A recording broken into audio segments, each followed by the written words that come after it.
Last month, 11 sitting members of Congress attended a gala called the Diversity Across the Aisle Gala. Now that sounds great, except for the fact that the event wasn't really about diversity, it was more about lobbying. In fact, Diversity Across the Aisle was hosted by a lobbying group known as Ferox Strategy, which often uses identity politics to essentially serve as like a smoke screen to hide its true purpose, which is funneling money to corporations. Now, Ferox Strategies claims to support diversity, but let's show you who they really represent, because this graphic will show you who their clients are. It's from their website, and notice there are pharmaceutical companies like Viatris and Eli Lilly represented there. You also have the Gap, Walt Disney Company, and so those are their clients. Those are the people they serve. So why are we pretending like this meeting was about diversity when in reality it was about lobbying on behalf of their clients? Now, in terms of who went to this event, you have a long list of Democratic lawmakers, including Representative Nanette Diaz-Barragán. You also have Representative Tony Cardenas, Representative Joaquin Castro, Yvette Clarke, Robert Garcia, Jimmy Gomez, Robert Menendez, the list goes on. Now, congressional staffers also attended the event. In one paragraph from the event, Irene Bueno, a lobbyist for Pfizer and Comcast, huddles with staffers to House Minority Leader Hakeem Jeffries, Representative Doris Matsui, a Democrat from California, and Senator Brian Schatz, Democrat from Hawaii.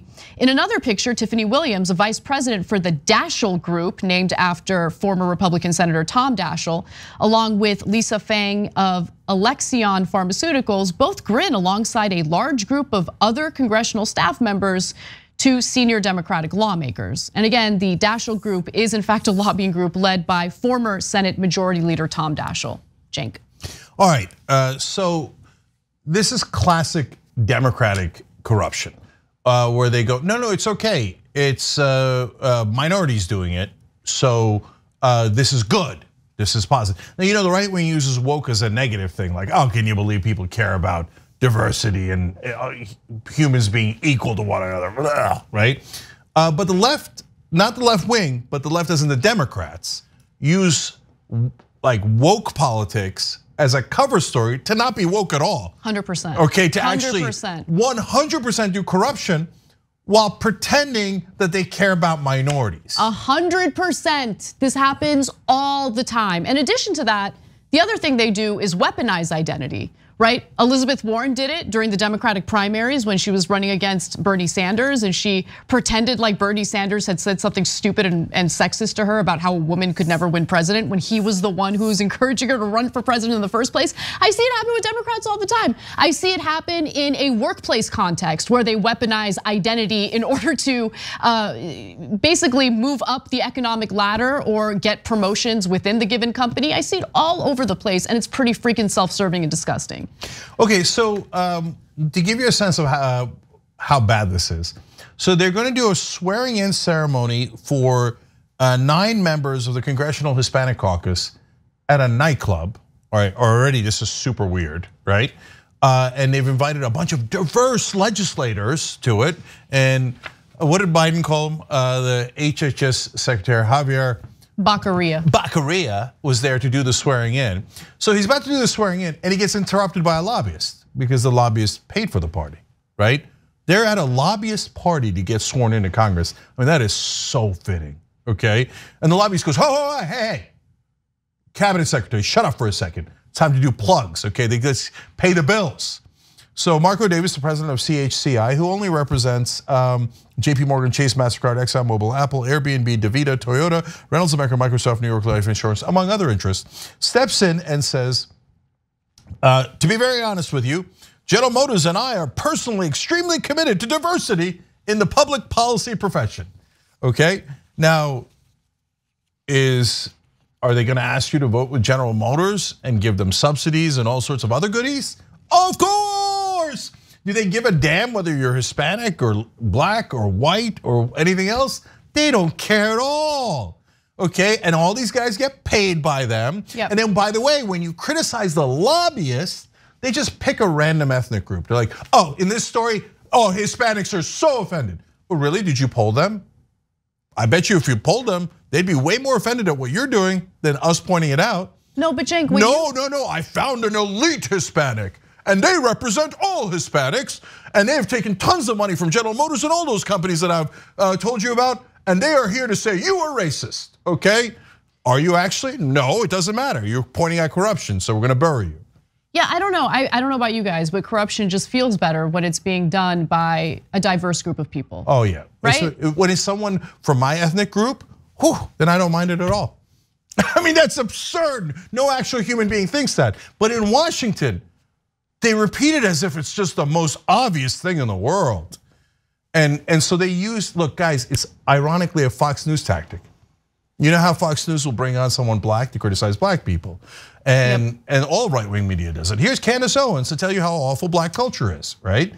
And so in this case, they bring in corrupt Democrats from the different variety of cultures, and they come and tell you how great corruption is. No, it's okay, black people are in favor of corruption. Latinos are in favor of corruption. Are they? Are they? I think you're making that up. You just got a couple of figureheads to just charge everyone who actually talks about corruption with racism and pretend that you're on the people's side.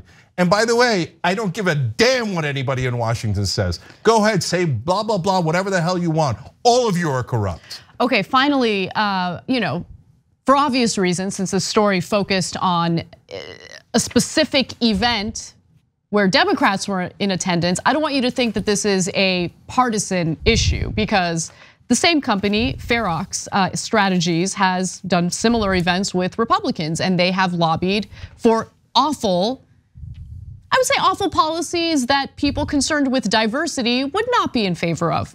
In 2019, for instance, The Intercept reported on hacked emails from a surveillance company called Perceptix.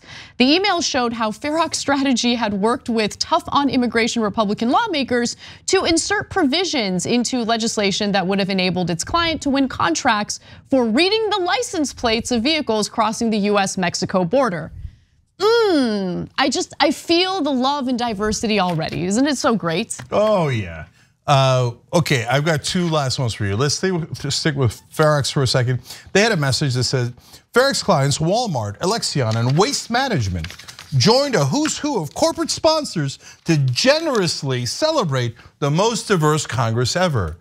Look at how generous they are. Are they generous to Latinos and everybody else? No. They're just generous to the politicians who represent them while taking tons of cash from these guys to do the exact opposite. And finally, remember the guy who interrupted the HHS secretary, Health and Human Services secretary, and the swearing in?